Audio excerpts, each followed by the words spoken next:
వక్రతుండ మహాకాయ.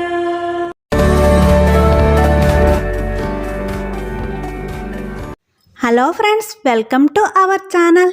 ఈ రాక్షసుడి కథ ఏమిటో చూద్దామా.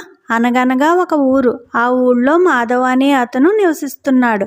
దగ్గరలో ఉన్న అడవి నుండి వెదురులు తెచ్చి వాటితో ఇంటికి అవసరమైన వస్తువులు తయారు చేసి అమ్మి కుటుంబాన్ని పోషించుకుంటున్నాడు. అతనికి 2 పిల్లలు. అతని భార్య పేరు జయలక్ష్మి. ఆమెకి తెలివి ధైర్యం ఎక్కువే. దగ్గరలో ఉన్న అడవిలో ఒక పెద్ద రాక్షసి ఉంది. దానికి నరమాంసం అంటే చాలా ఇష్టం. రోజుకి ఒకరిని ఎత్తుకుపోయి తినేసేది. దానికి మాయలు మంత్రాలు కూడా వచ్చు. ఎప్పుడూ ఏ రూపం కావాలంటే ఆ రూపం ధరించేది. ఒకరోజు మాధవ తన భార్య పిల్లల్ని చూసి, ఆహా, ఈ రాత్రికి మంచి భోజనం దొరికింది అనుకుంది. ఆ రోజు ఇంటికి కొంచెం దూరంలో మంచి వెదురు వేషం ధరించి కనిపిస్తుంది.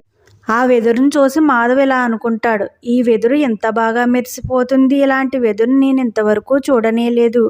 దీన్ని అమ్మితే మంచి ధర వస్తుంది అని జయలక్ష్మి దగ్గరికి వెళ్ళి జాగ్రత్తలు చెప్పి వెళ్ళేసరికి వెదురు కనిపించదు. దాన్ని వెతుక్కుంటూ దారి తప్పి అడవిలోకి వెళ్ళిపోతాడు. ఇంతలో రాక్షసి మాధవ రూపం ధరించి అతని ఇంటి తలుపులు కొడుతుంది. అప్పటికే ఎదురు చూస్తున్న అతని భార్య పిల్లలు వెంటనే వెళ్ళి తలుపు తీస్తారు. లోపలికి రాగానే నలుగురు కూర్చుని భోజనం చేస్తుండగా ఎదురుగా ఉన్న అద్దంలో రాక్షస మొహం కనిపిస్తుంది. జయలక్ష్మికి అనుమానం వచ్చి కాళ్ళ వంక చూడగానే వెనక్కి తిరిగి ఉంటాయి. ఏమాత్రం కంగారు పడకుండా తన భర్త రూపంలో వచ్చింది రాక్షసి. రాక్షసి నుండి తనని పిల్లల్ని కాపాడుకోవాలనుకుని బాగా ఆలోచిస్తూ ఇలా అంటుంది, మీరు చాలా అలసిపోయారు, వెళ్ళి ఫ్యాన్ ఉన్న గదిలో పడుకోండి అంటుంది. కాసేపట్లో వెళ్ళి తినేస్తా కదా, ఏ గది అయితే ఏముందిలే అనుకుంటూ వెళ్ళిపోతుంది. పిల్లల్ని తీసుకుని వెళ్ళి అటక మీద పడుకోబెట్టి ఒక నిచ్చెన వేస్తుంది. దానికి ఆముదం రాసి కింద ఒక బండరాయి పెడుతుంది. బండరాయికి దగ్గరలో మంటల్లో పడటానికి ఏర్పాటు చేసి ఆ పక్కనే సాధువు ఇచ్చిన విభూతి పట్టుకుని నుంచుని ఉంటుంది.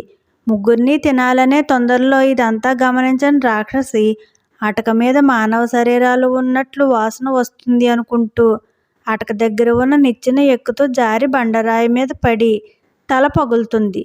రాయి మీద నుండి దొర్లి మంటల్లో పడి బిగ్గరగా అరుస్తుంది. జయలక్ష్మి విభూది తీసి జల్లింది. కానీ ఆ విభూది కాసేపు మాత్రమే కట్టడి చేస్తుంది. రాక్షసి తన మాయల వల్ల అది బ్రతికే ఉంటుంది. సగం కాలిపోయి ఉన్న దాన్ని ఏం చెయ్యాలో జయలక్ష్మికి అర్థం కాదు. ఇంతలో ఇంటి చుట్టూ 4 దొంగలు వస్తారు. వెంటనే ఈ రాక్షసిని పెట్టిలో పెట్టి తన మెడలో ఉన్న కాసుల పేరుని తీసి దాన్ని కూడా పెట్టిలో పెట్టి బయటకు కనిపించేలా ఏర్పాట్లు చేస్తుంది. పిల్లల్ని తీసుకుని ఊరి జనం దగ్గరికి వెళ్ళి జరిగింది చెప్తుంది. ఇంతలో దొంగలు లోపలికి వచ్చి చూసేసరికి కాసుల పేరు ఉన్న పెట్టెను చూసి చాలా సంతోషిస్తారు. ఇంత బంగారం మనకు భలే దొరికింది అనుకుంటూ నలుగురు ఆ పెట్టెను అడవిలోకి తీసుకుని వెళ్ళి చూసేసరికి ఇందులో ఉన్న రాక్షసి విరుచుకుపడుతూ లేచి ఆ 4 దొంగల్ని తినేస్తుంది.